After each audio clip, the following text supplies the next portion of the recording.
Okay mga guys, welcome back to Lucky Star Loom TV. So, andito lang tayo sa tindahan, no? Pakainit ngayon.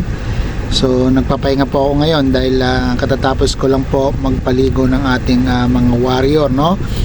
Importante po ngayon kasi sobrang init. So, ang tip ko lang sa inyo, wag po kayong magpapaligo ng mga tanghali na, no? Kasi experience ko po yan. At hindi po nawawalan ng o nagkakaroon po ng diferensya yung aking mga kalapati tuwing ligo ako ng mga tanghali na, no? Kasi usually yung sinasabi ng mga ibang mga pansier, no? Hindi ko naman sinasabing lahat, bago sila nagpapaligo, nagpapakawala muna sila, iniintay nilang uminit. Dati po yun dahil yung init natin hindi po ganon kagaya ganito na talagang napakainit, no? Yung init ngayon parang yung may lente ka na tinitingnan mo yung mga langgam at itinapat mo sa araw tapos tatamaan ka, talaga pong napakasakit kahit may damit ka, talagang tumatagos yung init, no?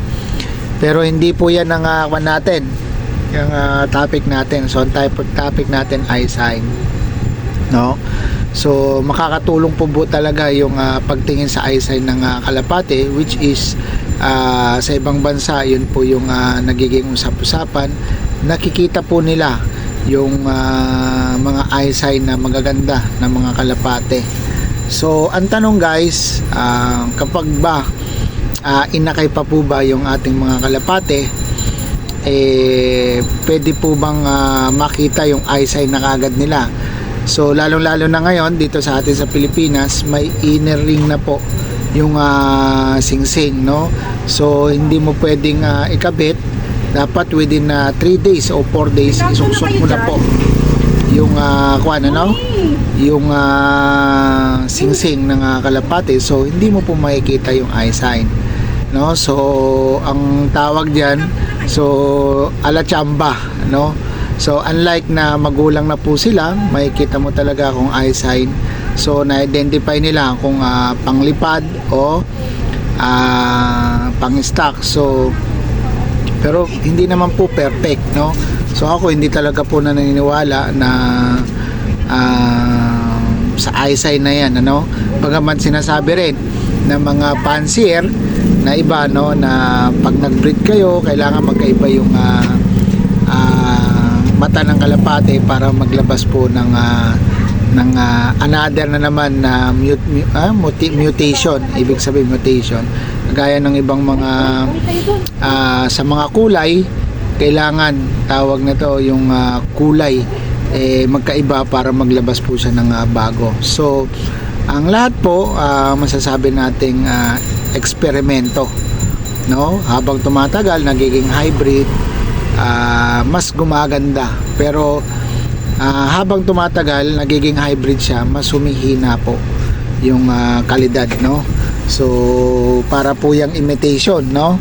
So yung iba nakikita mo maganda pero hindi mo alam imitation pala. So wala na pong tibay na maasahan, although kung talagang sineryoso nila yung paggawa, no?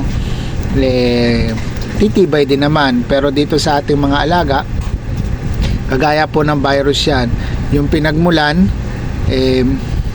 no?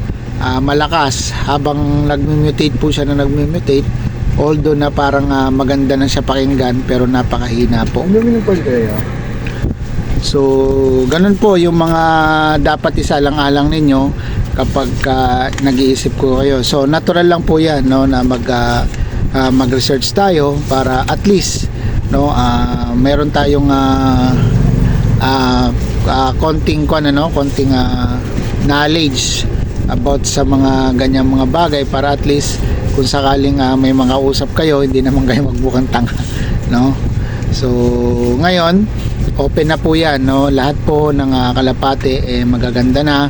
So lahat po yan, kaya po ibinibreed yan, yun po yung the best, no? So ang pinakaiba lang guys yung pera na panggastos, no? Kung ang panggastos mo maliit, hindi mo sila hindi mo may bibigay yung lahat ng pangangailangan nila.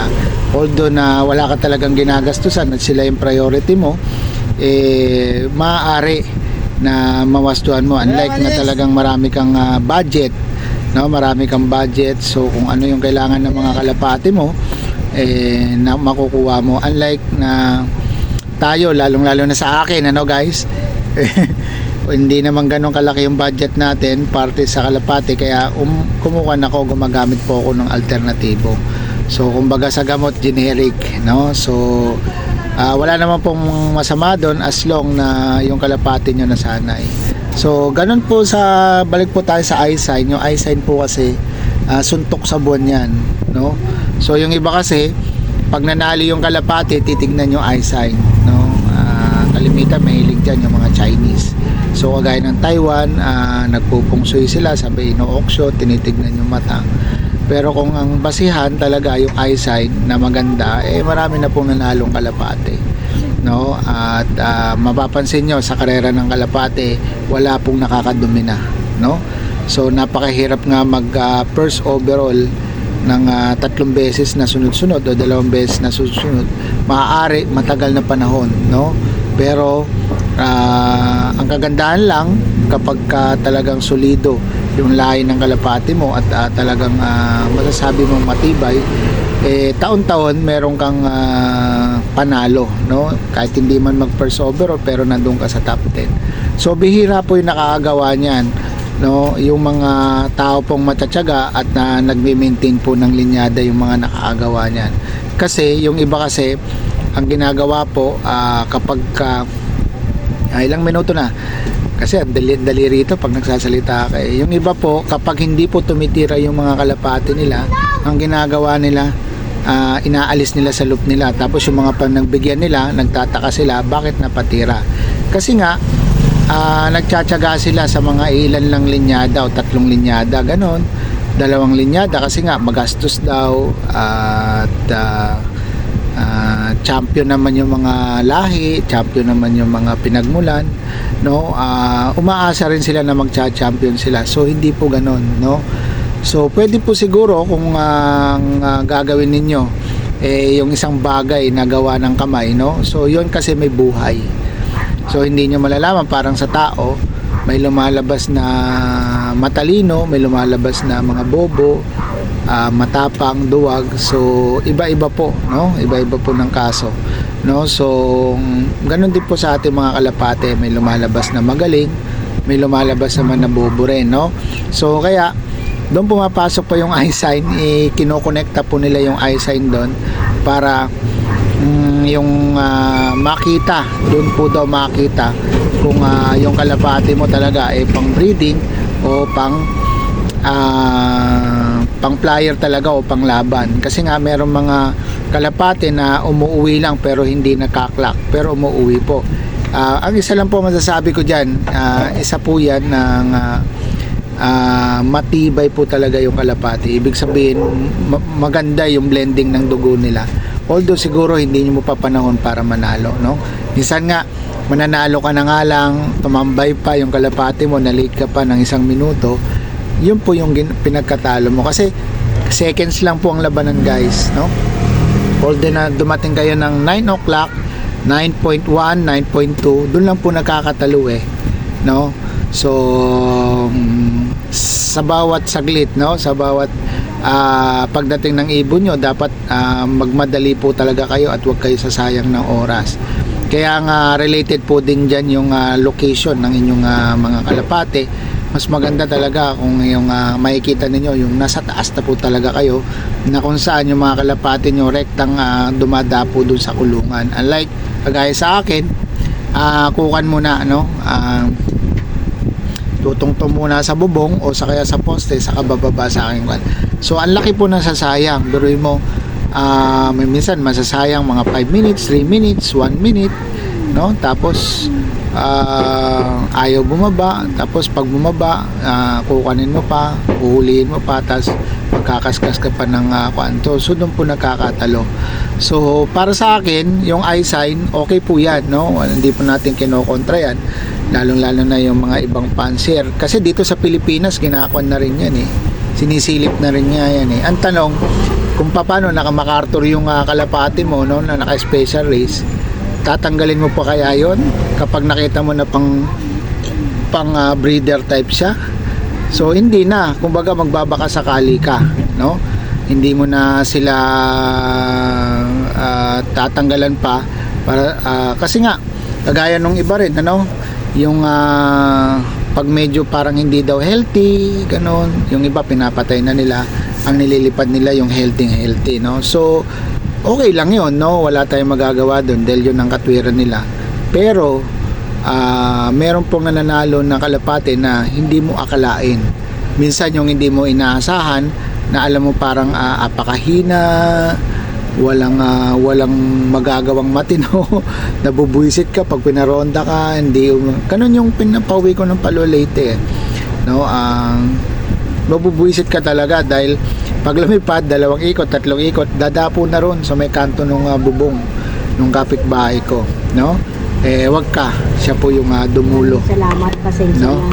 Siya po yung dumulo na kalapati ko. At yun nga lang, hindi po tayo nanalo. Pero sa akin, all in all, panalo pa rin ako, no? Kasi biruin mo, napakahirap ng karera, nakapagpadulo pa tayo. So dito sa Taguig, 2 lang yata ang dumulo, yung Rex at saka ako, tapos si TDB at saka yung isa Tigawan, no? Kaya po may bumibili ng ibon. Kaso nga lang, yung ibon na yon guys, hinirit po ng aking kaibigan, no? At hindi naman po ako makatanggi, kaya ibinigay natin, no? So nandito naman po sa akin yung magulang, kaya po natin ulitin uli yung breeding. So kaso nga lang, nakasalang ngayon siya doon sa tiyahin na first overall sa Guarpa, no? 2 anak nung pamangkin ng babae, parehas clacker ng Tacloban, yung isang champion YB. Ang sabi sa akin 900,000 daw yung kinabil. So nakakatuwa, pero hindi kasi ako nag-breed nun guys. So ang kwan nun, ang magulang lang nun, kapatid mismo nung ibong ko, no? So kaya, pero yung ibong ko talaga na yon, yung lumalabas talaga doon, hindi sila good flyer, good sila as breeder. Maglalabas po talaga sila ng mahusay at talagang bibigyan ka po talaga ng certificate. Kaso kasi hindi ako talamak sa paglalaro ng kalapate, unlike yung iba, talagang lalaruan nila lahat, walang puknat. Kasi ako lang guys, naglilibang lang, pero gusto ko yung pinaglilibangan ko, kung magkaroon man ako ng kalapate, yun the best, no? Kaya po nagsisikap din ako na makakuha ng mga materyales sa tulong ng aking mga kaibigan. So nagpapasalamat din talaga ako, kilala nyo kayong lahat, no? At maraming salamat, no? So kaya ako kampante, no, maglipad, hindi ako tumitingin sa mga mata-mata. Although may paborito rin ako, no? May mga paborito rin ako. Ang paborito ko ngayon, dilaw, tapos yung nagre-red na nag-agaw na yung makwan siya, yung matalim na pagkapula na hindi naman siya talagang pulang-pula, yung parang nag-aagaw yung dilim. Yan, gustong-gusto ko po yan. Kaso nga lang, sabi ko nga sa inyo, hindi perfecto, no? Na laging may lalabas na ganun. Kumukan lang po yan. Kumbaga sumisingit-singit lang, no? So minsan iba yung kulay na lumalabas. So kaya hindi mo makukuha, ano? Hindi mo mapipredict na ito yung lalabas, ito yung ilalaro ko. Kasi nga bago ka magsuksok ng ring, no, bago ka magsuksok ng ring, hindi mo pa nakikita yung eyesight ng kalapate. So suntok na sa buwan yun, no? Hindi mo naman pwedeng putulin yung paa ng kalapate para kuhanin yung singsing, tapos hindi masasayang din po yung inintay yung pagod, yung oras ninyo, yung gastos ninyo. O bakit hindi nyo nalang subukan? Why not? Baka siya pa yung manalo, no? Sabi ko nga sa inyo, nuulit ko, yung mga hindi mo akalaing kalapate na pilit mong itatapon, siya po yung siya po yung kikilos sa loop ninyo. So marami na po ako nakita na ganyan. Kahit sa akin po, no, meron po akong binibreed na mga kalapate na parang walang kwenta sa tingin ko, pero kumilos po sila. Ang problema, yung magulang na ialis ko. So babawiin ko yung magulang, hindi ko na pa makuha, no? So kaya ngayon ako po ay nagtanda na talaga. Habang nilalaro ko pa yung anak, hindi man siya tumira sa north, ibabalik ko po siya ng south. So meron po kasi yan, no, na kalapate na pang north at saka pang south. Meron naman na south to north, kumikilos po sila. So marami po mga veterano, kaya po kailangan ng masusing pag-aaral din, no, sa mga hawak ng linyada. So kailangan why not na magpadating kayo ng kalapate dito sa Pilipinas, abroad. Wala pong problema yan, no, kasi kanya-kanya po tayong diskarte. Pero sa akin mas maganda dito na po kayo kukuha ng kalapate sa Pilipinas, lalong-lalo na yung mga kaibigan natin dyan na mga newbie, no. Huwag kayong mag-interest sa no, sa mga imported. So napakatagal pa niyan, no, matagal pa yan ay develop. Mas maganda yung nandito. Nag-uusap nga kami ni Mike Evans, no, yung champion multiple winner ng UK. Sabi niya wag na daw kukuha ng gamot doon o mga supplements sa abroad, at saka ibon. So kung ano meron dito sa Pilipinas, yun na, kasi nga sila po yung kumbaga naka-adapt na, no, naka-adapt na ng klima. Tapos iba naman po kasi yung klima doon at saka klima dito, kaya magkaiba po yung contains ng gamot, no. So sa iSign, no, napakaganda rin na pag-aralan nyo yan, kasi part po yan ng pamimili ng pangarerang kalapate. So dapat, no, kasi nga magastos nga kasi, no, dapat pipicturan nyo yan. Pag pinicturan ninyo, tapos parang gagawa kayo ng album para makikita nyo yung kombinasyon, no. So pwede nyo gamitin yan sa susunod na breeding ninyo, o pwede nyo silang ipagpatuloy. Ngayon kung wala na yung materyales, pwede kayong gumawa uli o mangoleksyon uli, pero napakahirap na. So kailangan yung iSign parehas ng kombinasyon, tapos magtama yung dugo ng kalapate. So para talagang maganda yung magiging resulta. Pero kahit ganon, wala pa rin nakakasiguro guys na ang resulta ay magiging maganda at magiging okay, no. So ang lahat hanggang ngayon, kahit tumitingin sila sa iSign, talagang kumukuhan pa rin sila, no. Talagang nag-iisip pa rin sila ng gusto. So kaya namimili po sila ng ibang mga kalapate para ikumbina doon sa mga hawak nilang kalapate. Malay mo, no, matjakpatan nga yung compatible pairing na sinasabi, o perfect pairing, na kung saan hindi man siya mag-champion, matibay naman yung mga nilalabas. So ang pagcha-champion guys, wag mo muna masyadong isipin yon, pero lahat tayo yun ang gusto at yun ang pangarap. Kaya nga tayo nangarera ng kalapate guys, no. So ang isipin mo guys, ipon ka muna o kumuha ka muna ng mga materyales na sa palagay mo magiging komportable sila. Tapos wag kang wag mong itutok lagi yung isip mo sa mga big loop. Meron dyan sa mga tabi-tabi na mahuhusay rin talaga yung mga ibon. So at talagang maaasahan mo rin. So doon pwede ka nang bumili, kasi kapag sa mga sa mga big loop ang mamahal, no. So meron akong kaibigan na ganyan, bili ng bili sa big loop, no. Hanggang ngayon hindi naman manalo, no. Tinatalo pa siya, no, yung mga kumbaga parang sasabihin natin sa manok backyard, no. So no, siyempre nakakaawa rin, no. Gumagastos, ang tagal na naglalaro, hindi man lang makapanalo. So anong dahilan, no? So ikaw na po yung may kamalian sa sarili mo. So ayaw mo kasing buksan yung isip mo, ayaw mong magtiwala, no. So lagi mong nakakuang ka na kaysa ka lang focus ka lang sa isang goal mo, no, na kung saan dito kukuha. Kasi bakit ka kukuha na nyo, lalo na ang pangit ng kulungan. So ang pangit ng kulungan, meron ba siyang kakayanan kumuha ng mga magagandang material. Ayun, ang ganda, ang laki. So sigurado to magaganda yung ibon. Huwag po kayo titingin sa ganun guys, no? Kahit sa eye sign, hindi ko naman kayo dinidiscourage, no? Okay, kumuha kayo ng magagandang eye sign, pero mas maganda ang tignan ninyo yung mga nananalaytay na dugo ng kalapate na kinukuha ninyo. So ang eye sign kasi sinasabi lang nila dyan yung malayo ang tingin, kumbaga yung malayo yung abot ng tingin. Kaso nga lang kung bobo yung kalapate mo, kahit napakalayo pa ng tingin niya, walang mangyayari. So ayun, mag-ESM lang yon o kaya magsuswimming lang, no? So ang gagawin yan,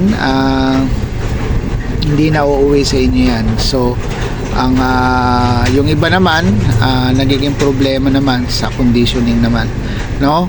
At pag-uusapan din natin yan, marami tayong pag-uusapan guys dito sa larangan ng pag-iibon, no? So nagre-relate lang ako dun sa mga napag-uusapan sa Facebook at sinishare ko din sa inyo kung ano yung opinion ko. So aking opinion lang to.